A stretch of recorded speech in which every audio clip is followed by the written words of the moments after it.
Sheldon Ferris for Cultural Survival at the Indigenous Media Zone at the United Nations Permanent Forum in New York.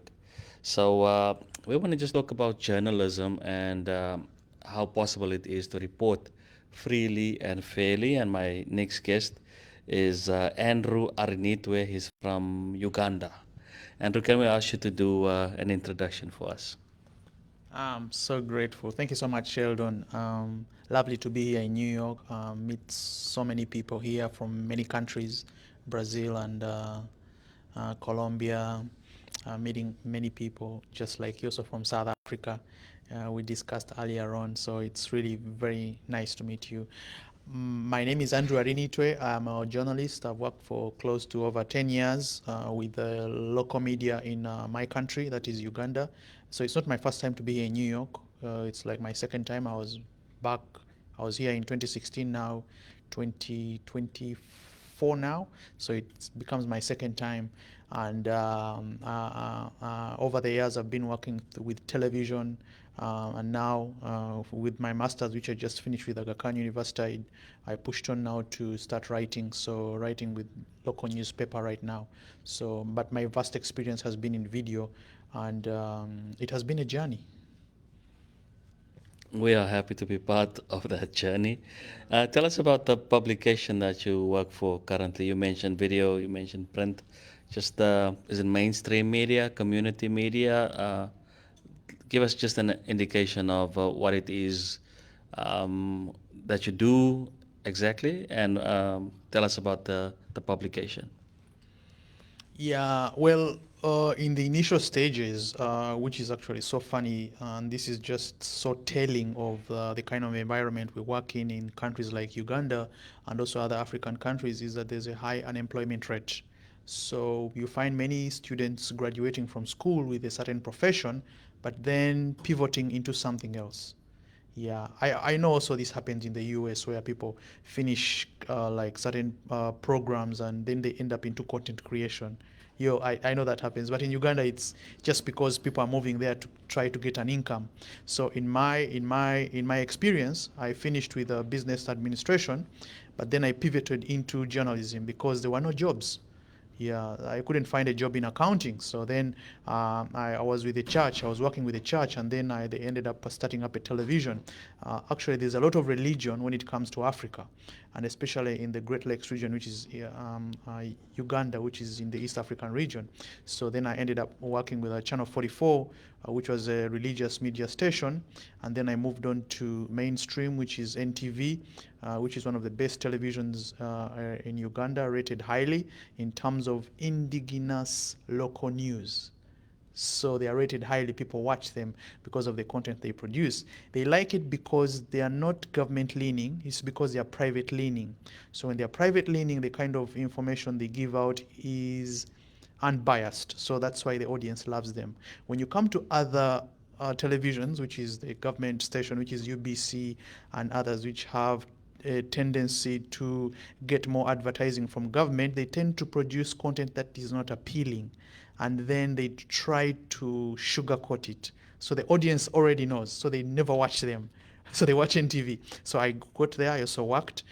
Then from there, I moved to New Vision, now which is writing. So I had to pivot to writing because when I finished my master's, I thought the television would take me back in. So they didn't take me back in. So then I had to think quickly.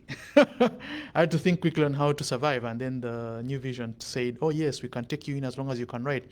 But when they saw that I had a master's, they knew that with a thesis, it involves writing. So that means you must be a good writer. So they said, you should start writing articles. So then I started writing articles, and then they liked them, and that's how they took me on. Though I wasn't a fast writer, they enjoy fast writers. So you can see the media space is really changing because they really want content very fast, and you must be a fast writer. So I had to catch up in terms of writing very fast, and in the media space, right now, when they took me in, it's kind of changing because now the writing is not the kind of writing.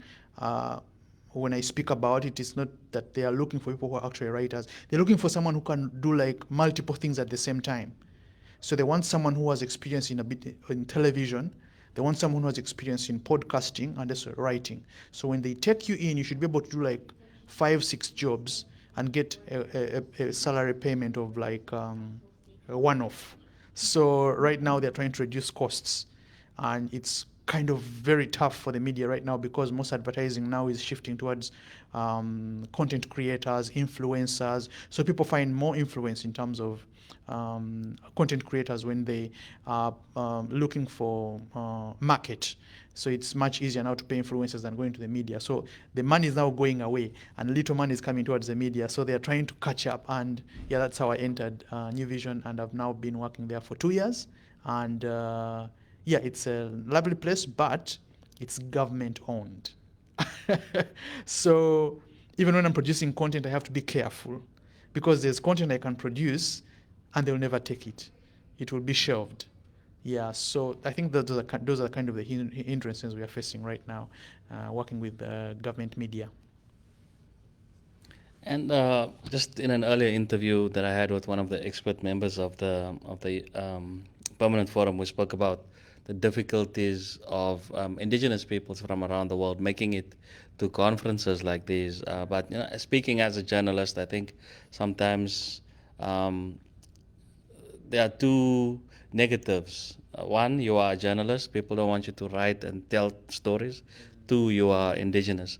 So just tell us about your journey here. Was it easy to get a visa and that sort of thing? That's a very nice question, and I've not had it for the first time, especially how people are trying to get visas to come here. That's also another area I think needs to be explored. Why do someone need the visa to come here? Is it like a way to stop you from speaking? I don't know. It's we need to debate that. Yeah. Why create these stringent attachments? Yeah. But for my case, it was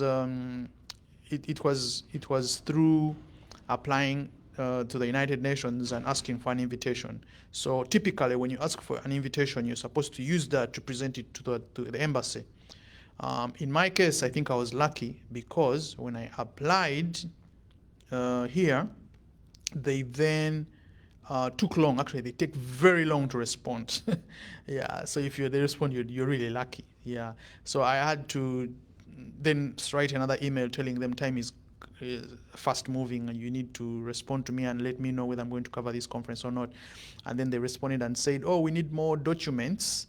We need you to share with us documents such as your visa. And remember, they haven't given me the invitation, but they're asking already for a visa. But lucky enough, I had gotten it, so I showed it to them and said, "This is the visa I have," and then they gave me the the approval. Yeah, so it's not quite easy because when you look at the back and forth that comes through the UN media liaison, I think they need to improve in terms of how they are responding because some questions such as have you ever covered an indigenous function doesn't make sense. Because that's what they ask. Yeah, have you ever covered? I tell them no, I haven't covered. So that means you have to have experience in terms of covering these events in order to come. Yet as a journalist, sometimes you may not have had experience, but you can speak to experts who can then add more value to the content you're giving out and give it more perspective and explain to you the importance of such an event. So that's why it isn't out there that much. So, and that's the difficulty I faced. And I had to explain to them and tell them I have experience of reporting in the journalism industry for so many years, but I've never had anyone ask me, do you have experience reporting on Trump? so so those kind of questions just doesn't make sense. I think what matters is you're a journalist, that is it, period. You're a content creator and you have the capacity to report on something and you have the organization you're working with and they should be able to give you the accreditation. Yeah, so I had just to tell them no, that is not necessary. So I think you just need to give me my visa. Sometimes you need to stand on your ground. And I'm happy you did just that and you got your visa. Yesterday we had an interesting conversation with other guests who were here about the criminalization of journalists, and the example that was brought up was from Guatemala specifically, but in Uganda. Do you think that journalists are free to produce content without fear of being persecuted? Uh, that's a very sensitive question because where I'm coming from, you have a government that has been in power for 38 years. So they will do whatever it takes to make sure that if you produce something that is going to damage their reputation, that you pay for it. And when other journalists see you going through that pain, then they will say, no, I think that area I shouldn't touch it. So you just self-censor yourself. You just speak to yourself even when you're doing a story. Like, for example, I have a minister I came with on the plane. He's a youth minister. So we came on the plane and we were chatting, and he was telling me that he wanted me to report. I told him, yeah, I'm on leave. I just paid my own ticket. I came here on my own. And then he tells me, I need you to write. I told him, no, I can't write your story because I know they're not going to publish it. So the best thing you can do is write to the editor, inform him that you're a high profile minister, then they will publish it. So like the measure of scrutiny we place ourselves is quite on another level. I have already even determined whether the story will go on air or not. I already know. So that's the environment you're working in. You just have to make sure that you just always have a mind telling you that this story is not going to run. So I can tell already that this story is not going to run. So that's how bad it is. Yet that shouldn't be the case. As a journalist, you should just write something, either it's critical, have your thoughts, and then give it to the editor, and the editor should be able to publish it. But that's not the case. And I've gone through that even worse than that, because I've also been imprisoned before. So, and that's last year. And I just got my laptop after being imprisoned last year, this year. So you can imagine, for a journalist just trying even to get the tools, and I'm just thinking about an indigenous journalist or a content creator who is outside the city. Access to a laptop is like a luxury. Access to an iPhone is like, I don't know, it's like what? It's like boarding a plane going to New York for them. It's big. Mm-hmm. Yeah, so one day I was with this journalist and I was doing a story with him, and then time came and we were supposed to move. And he told me, no, wait, we cannot move. I said, why can we not move? He said, I have to charge the battery. I said, okay, you charge it there and we go. He said, no, that's not how it works. I have to get someone who has to pick this battery and take it 30 miles away, charge it, because here the power is not available. Then we wait for him to come back. That's crazy. So I had to wait for a guy to send the battery to be charged. Then they have to pick the battery. Now, we did that. So what happened when the battery came back, it wasn't the one. He had picked the wrong battery. Oh. So we had to send back the guy again to get the actual battery. Yes, and the guy was stopping on the road because he couldn't go straight. So we gave him the money, but to him, when he was going to go pick the battery, he would stop to pick some other passengers to take them. So there was more time lost. And I was relying on this guy. He's indigenous journalist. I can't tell him what to do. He knows best how to work within that environment. Yeah.